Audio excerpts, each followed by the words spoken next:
Edwige n'est pas une chouette et c'est un mâle.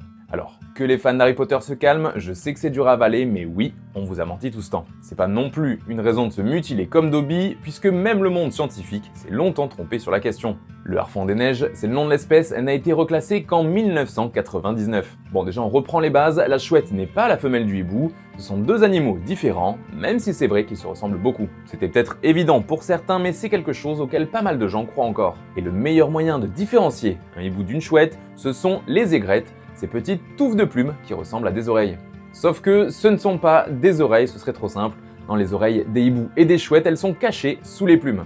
Bref, il se trouve que seuls les hiboux ont des aigrettes et les chouettes donc n'en ont pas. Si t'as bien suivi, tu dois sûrement te dire que j'essaye de te rouler dans la farine parce que t'as jamais vu Edwige avec des aigrettes. Déjà, plus personne n'utilise cette expression, et en plus si, le harfang des neiges a bien des aigrettes, elles sont juste très discrètes, et c'est vrai qu'on ne les voit presque jamais.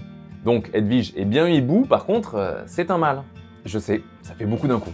En gros, que ce soit dans les films ou les livres, Edwige est bien décrite comme une femelle au plumage blanc, sauf qu'une femelle harfang des neiges, elle n'est jamais toute blanche, elle est aussi couverte de stries qui peuvent aller du gris au noir. Par contre, les mâles, eux, sont bien d'un blanc immaculé, donc tous les hiboux qui ont joué le rôle d'Edwige sont en réalité des mâles.